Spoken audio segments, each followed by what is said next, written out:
Yo, it's your boy Suave the Wiz with the Mad Ab Podcast. Thanks for stopping by. I'm having my boy Xantana. Who it is? DJ Xantana, fresh out of Broward County. DJ Straight Drop.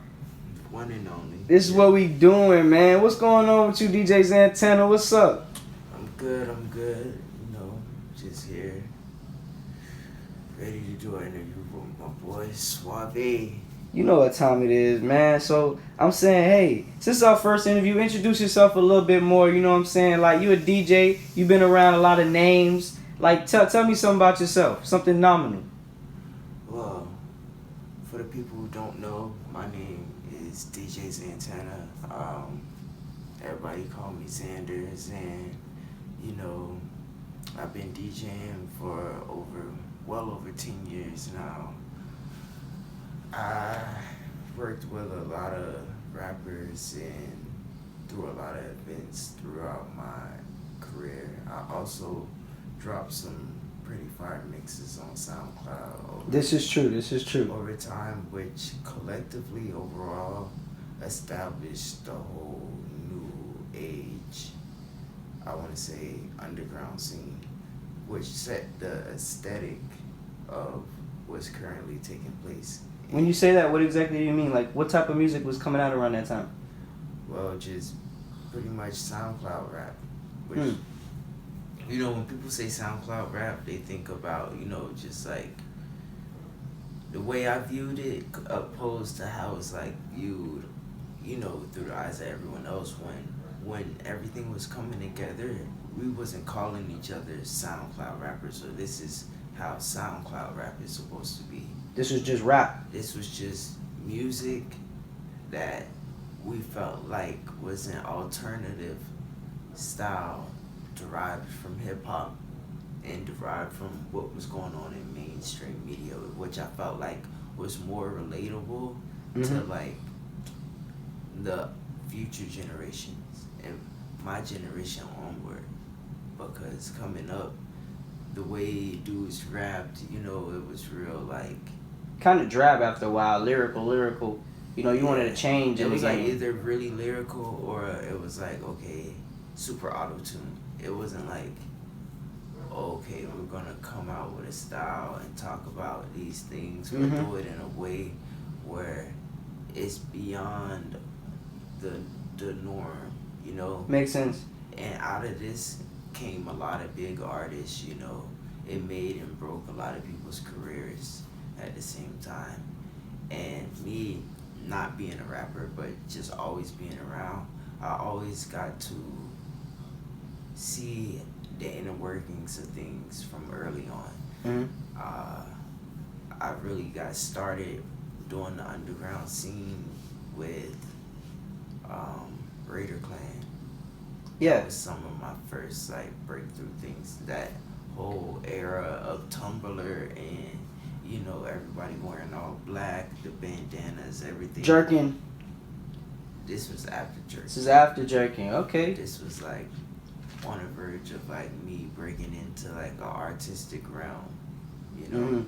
So I would ask, Denzel Curry of the Raider Clan and the late XXXTentacion, you guys are good friends, right? Yeah.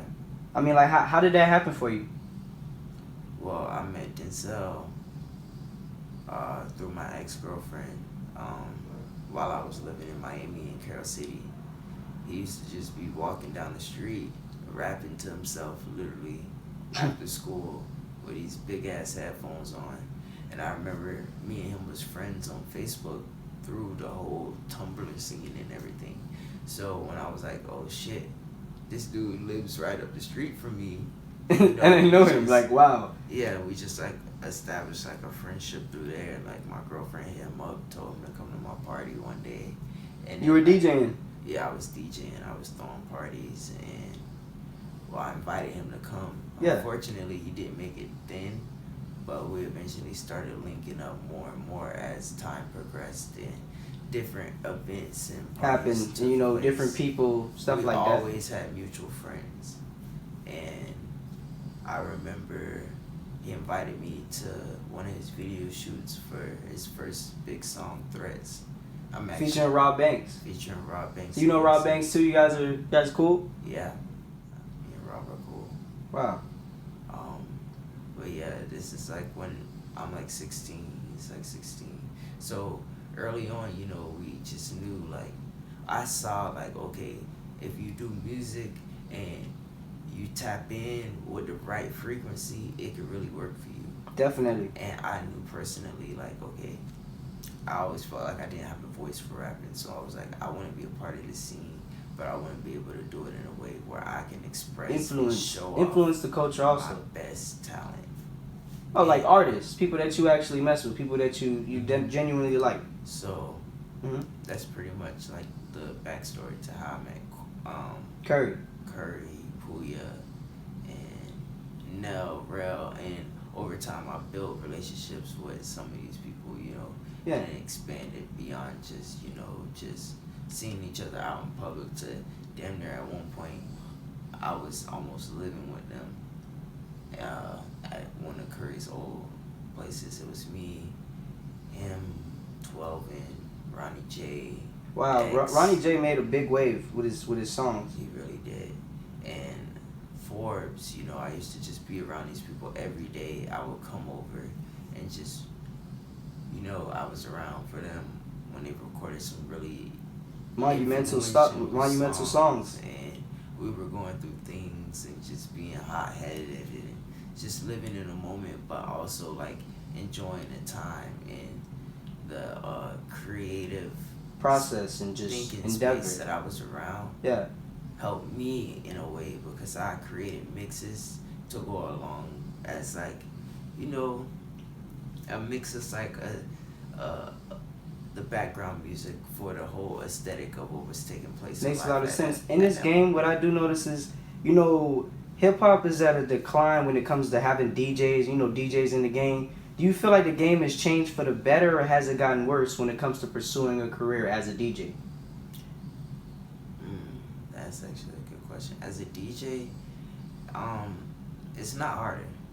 It's definitely not harder. I wouldn't say it's necessarily easy, because what I feel like people fail to realize is that it's actually an art. It's a style in its own. And just because you have a speaker and a laptop doesn't make you a DJ. A virtual DJ doesn't make you a DJ, clearly not. Yeah, like just because you could have all the equipment and you know how to hit play and use a crossfader, that's not what. That's not the art form. Like I spent time and years learning how to blend and mix and match BPMs, how to read the dance floor, how to know how to move a crowd. When the beat loops, all that stuff. Beat loops, everything, you know, sound effects and creating the atmosphere of the party to get people to enjoy it from the second you walked in that bitch to the second you have to leave. I'm gonna have you up on your feet, engaged in whatever I'm doing and whatever I'm playing. And I tried to carry that on to even when I was moving more towards DJing for artists. That wasn't even by choice. That just happened due to the type of parties I started getting booked for, or more like underground shows with. Yeah, it's just like part of your path. I seen you on the road with the late XXXTentacion. How did that show go for you? Was it a smash? Was it a great show? How did you guys link up for that? Well, me and X did a lot of shows together early on. Like whenever he was doing a party, I was always the DJ. Like I was always the default DJ for a lot of these parties through X-Lace and what's the other group called? Creative District. You know, they used to do CD 1, 2, 3, 4. Oh wow. Yes, they did. I was the DJ for a few of those.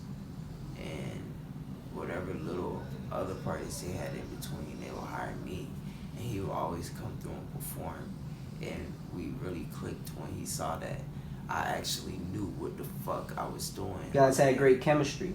And exactly.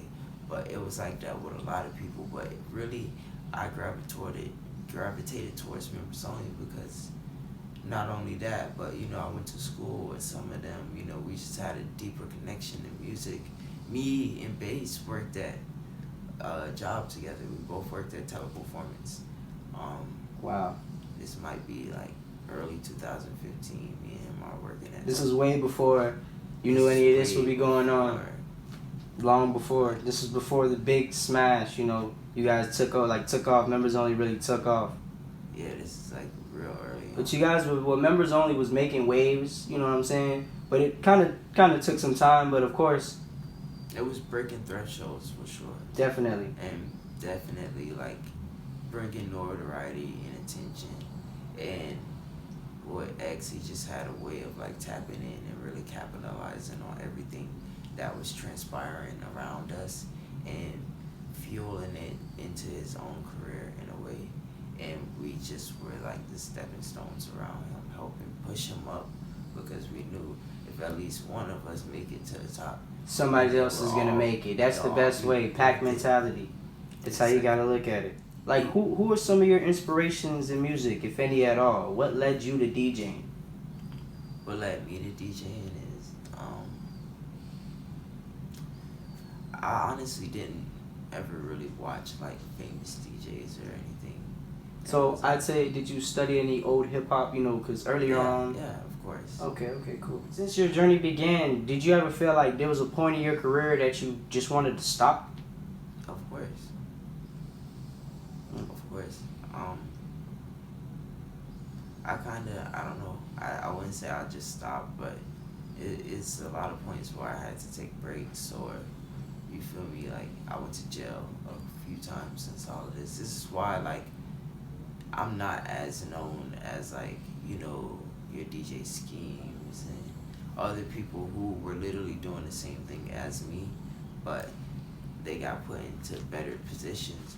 How can I say this? Like legally, I was going through a lot of stuff, and I wanted to take care of my legal obligations before just like jumping on the road and saying I'm gonna be on tour for months. Cause you know it's just a loop when it comes to stuff like that. You don't want to go back on the road. You know, you hanging, you're not doing nothing, but then you get caught up. You know, you just want to make sure. That type of stuff would have sent me away for a really long time. So I had to like sacrifice for the longest and make smarter and wiser decisions. And since then, I haven't really been like, you know, getting into any trouble or anything. But at the same time, I have noticed, like, you know, people, especially since the passing of like X, just the whole scene and the energy people are like exerting now isn't like in a positive light all the time, or it isn't like necessarily the truth. And without people like giving you some type of dialogue or backstory, it could confuse a lot of people, you know. So I try my best not to like, you know, dive in and go attacking people who I know are spreading false information. I just Are you saying about XXXTentacion or just the collective and just the collective and Members Only as a whole? Yeah. Because these guys are like my brothers, and music aside, like you guys came up before like money and like falling off, like how people try to make it seem like it's just one big controversy and like everybody's out money grabbing. Like that is what the media is painting. I mean, yeah, and that's not even the case. It's just, you know, when you have a group of people who are friends for a very long time, and then one of your friends get a lot of money, and then all these new people try to like infiltrate the original friend group. Like, it just messes up the whole synergy. At its core, it's still solid. Yeah. But you'll see how the outer layers that were never supposed to be there from the beginning start falling off.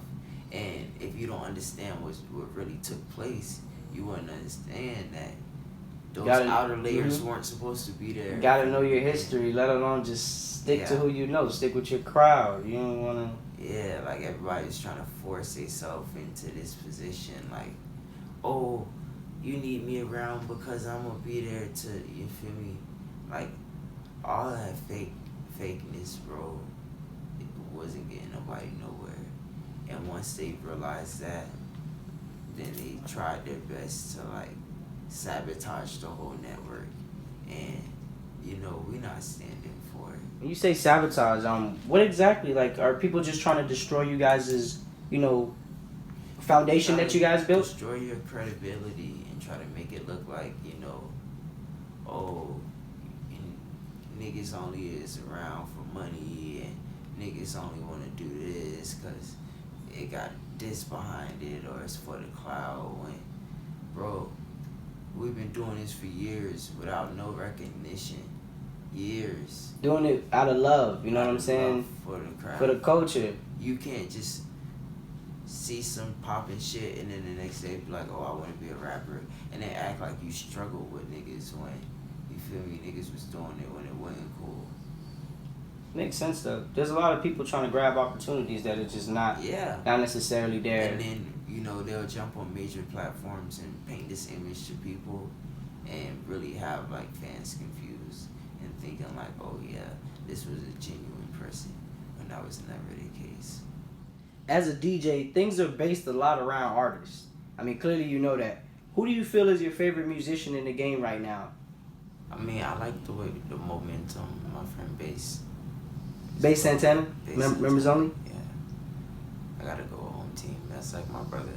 And I just love his work ethic. He has a way of like, his music is just like lucid dreaming for me. So I would have to say that's like my favorite.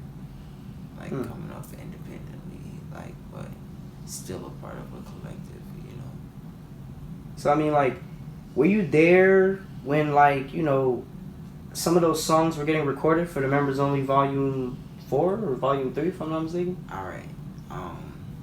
Members Only Volume 3, yes. Members Only Volume 4 was recorded while I was incarcerated.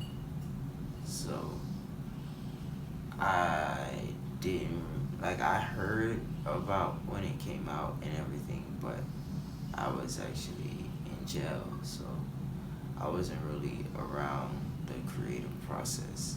And while I was out, like, because it was partially I was in, partially I was out, but I was on house arrest as well, so I was going through a time in my life where I felt like really stuck and stagnant. And I didn't feel like I was growing with the group, but instead the group was like growing apart. And it was just changing and evolving. Even after his death, I still didn't understand like what roles and what parts certain people had in the group. So was there a point in time that you felt like you wanted to leave the group? Or no, because basically, like, I don't really have no obligations, I'm not signed to a record deal or anything. I'm just in a group, just off the strength of this is what y'all wanted, Mm-hmm. We didn't always agree.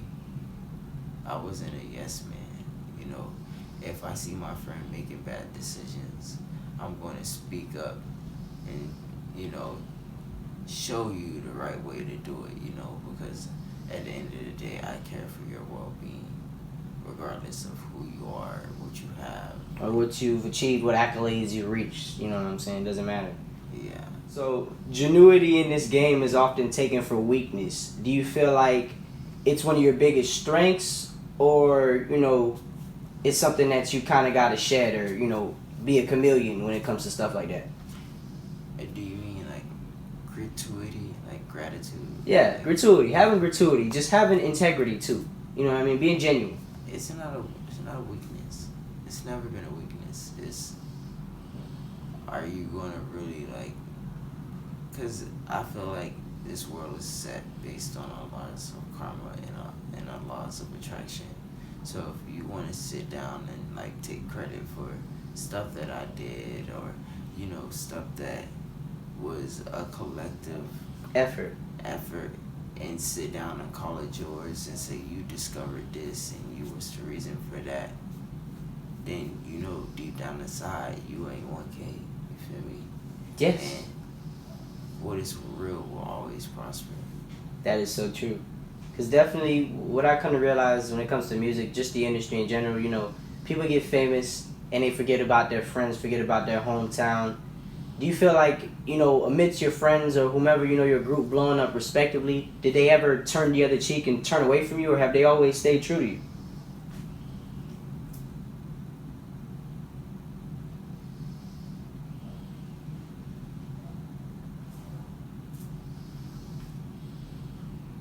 I'm sorry, what was the question? When you began your journey as a DJ, did you ever feel like you were gonna cross paths with such great names and, you know, become the thorough person that you are today?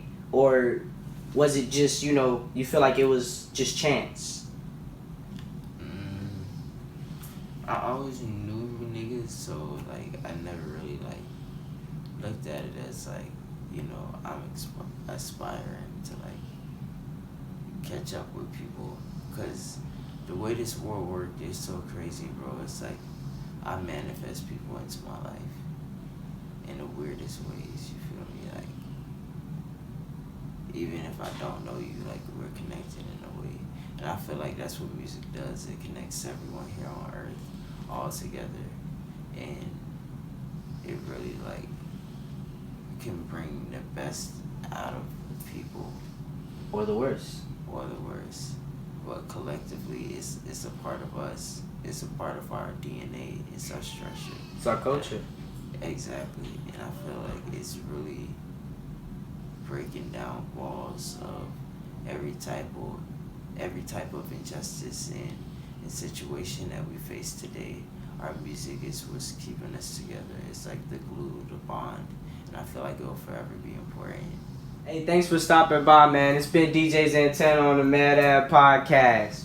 We out of there.